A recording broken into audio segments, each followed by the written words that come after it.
사대는 리디아 왕국의 옛 수도로 한때 엄청난 부와 번영을 누렸던 도시였습니다. 천연 요새로 방어가 용이했던 곳이었습니다. 그러나 사대는 역사적으로 2번이나 크게 함락되었던 과거가 있습니다. 기원전 549년 페르시아의 키루스 대왕과 기원전 218년 안티오쿠스 대왕에게 침략당했는데요.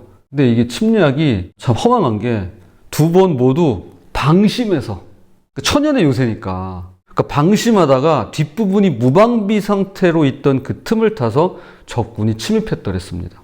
그런 의미에서 2절 너는 일깨어 라고 경고하시는 말씀이나 3절 도둑같이 이르리니 라는 경고는 바로 사대의 역사적 사건을 상기시키는데요. 자, 4가지로 함께 말씀 살펴보도록 하겠습니다. 자, 첫 번째, 이름과 실상의 괴리입니다. 이름하고 실제 삶하고 괴리감이 있는 거죠. 그리스도는 가장 먼저 이렇게 말씀하십니다. 자, 1절 내가 내 행위를 아노니 내가 살았다 하는 이름은 가졌으나 죽은 자로다. 이것은 교회의 핵심적인 문제를 지적하는 것입니다. 이게 진짜 핵심인 거죠. 여기서 이름은 단순한 호칭이 아니라 평판을 의미합니다. 우리도 평판이 중요하잖아요. 자, 사대교회는 주변에서 살아있는 교회, 활기찬 교회, 신앙적으로 건강한 교회로 알려져 있었습니다. 그랬던 것 같아요. 아마도 예배 출석률이 높았고 프로그램이 다양하며 건물이 아름답고 교인 수가 많아서 외적으로는 성공한 교회처럼 보였을 것입니다. 그러나 그리스도의 눈에는 이 교회가 죽은 것으로 보였답니다. 우리가 보시는 거하고 주님이 보시는 거하고는 다른 것 같아요. 외형적인 종교활동은 있으나 내적인 생명력이 없는 상태였던 것이죠. 이것은 모든 책망 중에서도 가장 심각한 책망입니다.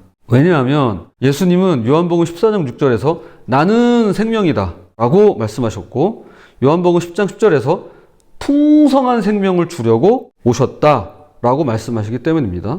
명목상의 그리스도인, 무늬만 그리스도인이 된다는 것은 복음의 본질적인 목적에 완전히 위배됩니다. 생명을 주시고자 오신 분을 따른다고 하면서 정작 자신 안에 그 생명이 없다면 그것은 가장 모순된 상태입니다. 저는 저희 고사리 교회가 정말로 이것만큼은 피했으면 좋겠다.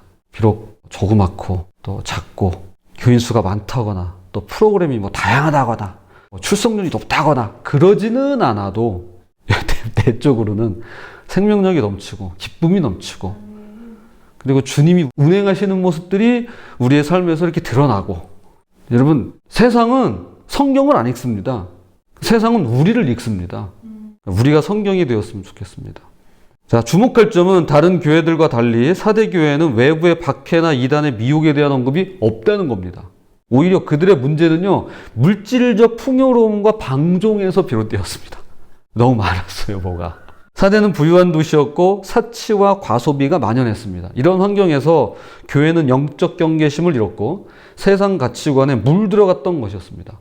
성도에게는 박해보다는 어쩌면 부유함과 방종이 더 무서운 적일 수도 있음을 잊어서는 안 되겠습니다. 이거 정말 조심해야 돼요. 그러니까 교회 역사상 고난과 핍박 때문에 교회가 망했던 적은 단 한 번도 없습니다. 오히려 회복됐죠. 오히려 더 빛을 발했죠. 그런데 이 방종과 부유함, 이 사치, 이런 것들은 교회를 타락하게 만들었습니다. 사대교회는 한때 영광에 안주하고 있었습니다. 마치 과거 리디아 왕국의 수도로서 영광에 안주하며 방심했던 것처럼 교회도 과거의 영적 성취나 전통에 안주하면서 현재 영적 생명력을 상실했던 것이었습니다. 자, 2번째, 깨어있음과 굳건함의 회복입니다.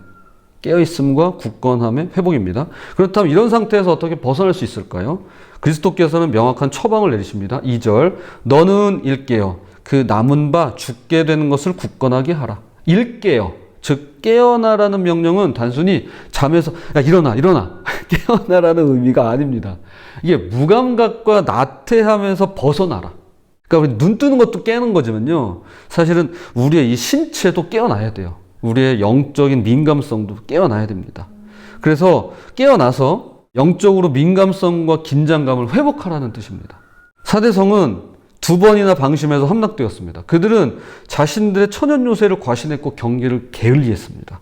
이처럼 자기 자신을 과신하고 경계를 게을리하면 영적인 침체와 타락이 찾아오는 법입니다. 물질적 풍요로움은 종종 영적 깨어있음을 방해합니다. 마가복음 10장 23절에서 예수님 말씀하십니다. 예수께서 둘러보시고 제자들에게 이르시되 재물이 있는 자는 하나님 나라에 들어가기가 심히 어렵도다 하시니, 주님의 말씀에 따르면 부유함은 우리를 안락함에 빠지게 하고 자기 의존적으로 만들며 하나님에 대한 필요성을 느끼지 못하게 만듭니다. 자, 이어서 2절에 그 남은 바 죽게 된 것을 굳건하게 하라는 말씀은 교회에 아직 꺼지지 않고 남아있는 영적 생명의 불씨가 있음을 가리킵니다. 완전히 죽은 것은 아니지만 거의 사그라져가는 불씨와도 같습니다. 어느 교회에도 이것이 있습니다. 저는 그렇게 믿습니다. 저는 저희 교회에도 이게 있다고 봐요. 그래서 이렇게 말씀드리면 어떨지 모르겠는데 제 아침 기도회가 이런 거예요. 자, 불씨는 있어.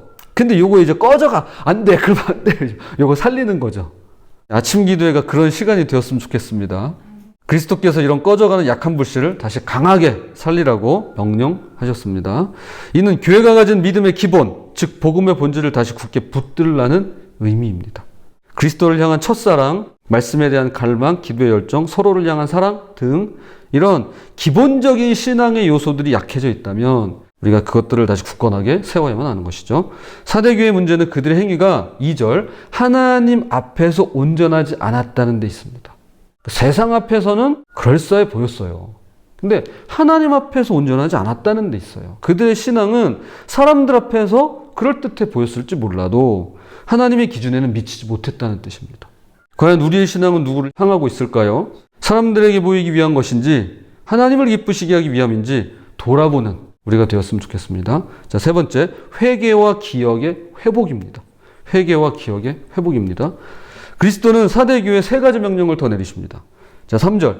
생각하고 지켜 회개하라. 세 가지죠. 생각하고는 처음에 받은 복음의 가르침, 과거에 들었던 하나님 말씀을 기억하고 되새기라는 의미입니다. 우리가 영적으로 침체될 때 종종 우리는 하나님께서 우리에게 어떻게 말씀하시고 어떻게 역사하셨는지를 잊어버릴 때가 있습니다. 하나님의 말씀과 은혜를 기억하고 생각하는 것은 회복의 첫 걸음입니다. 자, 지키다는 알고 있는 진리를 실천하는 의미입니다. 왜냐하면 지키다가 계속 나오고 있어요. 교회마다 계속 말씀합니다. 그러니까 지키는 게 진짜 문제인 것 같아요. 배우는 것도 좋고 많이 하는 건 더 좋을지 몰라도 무엇보다 지키는 이만은 못합니다. 실천하는 것이 가장 귀합니다. 야고보서 1장 22절 너희는 말씀을 행하는 자가 되고 듣기만 하여 자신을 속이는 자가 되지 말라. 듣기만 하는 건 속는 거예요. 지키지 않으면 속는 거예요. 자, 회개하라는 잘못된 방향에서 돌이켜 하나님께로 돌아오라는 뜻입니다. 회개는 단순한 후회가 아니라 방향을 전환하는 것입니다. 자신의 완악함과 나태함을 인정하고 다시 하나님께로 마음을 돌이키는 것입니다. 사치와 물질주의에 빠진 삶에서 회개하는 것은 특히 중요합니다. 부유함 자체가 문제가 아니라 그것을 사랑하고 삶의 중심으로 삼아서 물질을 우상으로 섬기는 것이 문제인 것이죠. 물질이 우상이 되는 겁니다. 오늘날 우리는 더 많은 우상의 시대에 살고 있어요. 그 중에 가장 큰 우상이 물질이겠죠. 그런데 감사한 점은 이렇게 심각한 상태에 있는 교회에게도 주님은 회개의 기회를 주신다는 것입니다. 주님은 항상 두 번째 기회, 세컨 찬스라고 하잖아요. 근데 그걸로 끝나지 않아요. 세 번째 기회. 그리고 우리가 이 땅에 살아가는 동안 수많은 기회를 계속해서 주십니다. 기회 연속이에요. 그러나 동시에 경고도 하십니다. 3절 만일 일깨지 아니하면 내가 도둑같이 이르리니 어느 때에 내게 이르는지 내가 알지 못하리라. 경고하십니다. 항상 주님 안에서 깨어있는 우리 모두가 되시기를 바랍니다. 자, 끝으로 남은 자들과 이기는 자입니다. 그럼에도 불구하고 사대교회 안에는 희망이 있었습니다. 저는요, 이 교회에 대한 이 이야기를 쭉 보면서 동일하게 느끼는 건 뭐냐면 맨 마지막은 항상 희망으로 끝나요. 이기는 자는 주님이 우리를 이기게 하십니다. 이 희망이 남아있다는 거. 정말로 이 요한계시록은요, 이 숫자를 풀이하는 해석이 아니에요. 이게 코드가 이게 아니에요. 진짜 희망이에요, 희망. 자, 4절. 그러나 사대에 그 옷을 더럽히지 아니한 자 몇 명이 내게 있어. 이들은 부유함과 사치가 만연한 환경 속에서도 세상의 죄와 타협하지 않고 신앙의 순결을 지켰습니다. 하나님께서는 항상 남은 자들을 통해 교회를 회복시키십니다. 마치 엘리야 시대에 바알에게 무릎 꿇지 않은 7,000명을 남겨두셨던 것처럼 말이죠. 그리고 이들에게 특별한 세 가지 약속을 주시는데요. 5절, 첫째로 흰 옷을 입을 것입니다. 이는 물질주의와 세속적 가치관을 이겨낸 승리의 상징입니다. 그러니까 막 화려하고 막 고급스럽고 이런 옷이 아니라 그냥 흰 옷. 소박하고 그러면서도 정결하고 깨끗하고 여기엔 어떤 부유함이나 사치 같은 게 들어있질 않죠. 이 흰옷을 우리에게 주십니다. 둘째, 그의 이름을 생명책에서 결코 지우지 않겠다. 이는 영원한 구원의 보증이 됩니다. 우리에게 구원이 확실하다는 것입니다. 자, 셋째, 그 이름을 내 아버지와 천사들 앞에서 시인하리라. 공개적인 인정과 영예를 약속하십니다. 공개적으로 해주시겠다는 거예요. 마태복음 10장 32절에 누구든지 사람 앞에서 나를 시인하면 나도 하늘에 계신 내 아버지 앞에서 그를 시인할 것이요. 어떤 처지든 또는 누구 앞에서든 예수 그리스도를 인정하는, 그 세상의 인정을 갈구하는 대신에 주님의 인정, 그분의 인정을 우리가 받아 누리는 그런 우리 모두가 되었으면 좋겠습니다. 이제 말씀의 결론을 맺겠습니다. 사대교회를 향한 그리스도의 메시지는 오늘 물질적 풍요 속에 사는 우리에게 강력한 도전으로 다가옵니다. 살아있다는 이름만 있고 실제로 영적 생명력을 잃어버린 상태는 그리스도께서 가장 경계하시는 신앙의 모습입니다. 특히 과잉 소유와 사치, 방종과 탐욕적인 소비, 맹목적인 소비, 과시적인 소비. 이건 사야 돼. 그런 것들이 만연한 현대사회에서 성도들은 더 큰 영적 위험에 직면하고 있습니다. 그럼 저는 여기에 있어서 깨끗하냐? 아닙니다. 저도 이제 견물생심이라고 그냥 핸드폰에 그냥 누르기만 하면 그냥 온갖 물건들이 다 쏟아져 나오는데요. 참. 어쩌면 우리는 이름은 그리스도인이지만 실상은 세상과 다르지 않은 삶을 살고 있는지도 모르겠습니다. 자, 이런 부분에 있어서는 참 우리도 참 너무 여적해요. 너무 부족해요. 자, 그래서 오늘 우리에게 말씀하십니다. 그래서 우리에게 아침 기도회가 필요한 거예요. 너는 일깨어. 깨어나라. 깨어나라. 영적 무감각에서 깨어나 아직 남아있는 믿음의 불씨를 다시 타오르게 하라는 것입니다. 우리에게 믿음이 없진 않아요. 근데 이제 바닥일 수 있다는 거죠.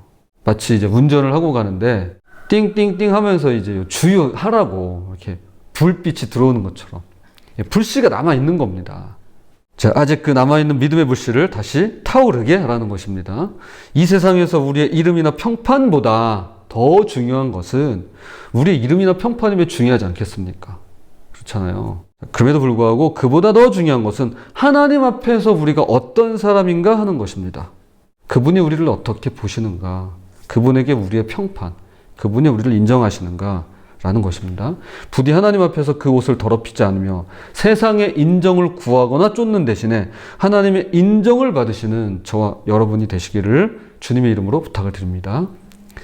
자, 기도하겠습니다. 자, 세 가지 함께 나누겠습니다.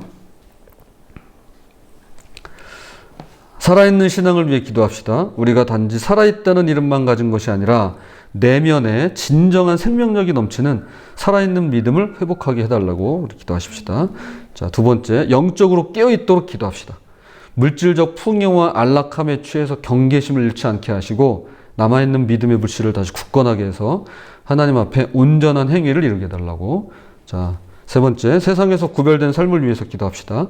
사치와 탐욕이 만연한 이 시대에 우리의 옷을 더럽히지 않게 하시고 세상의 인정보다 하나님의 인정을 구하며 그리스도를 담대히 신하는 자로 살게 해달라고 우리 기도하겠습니다.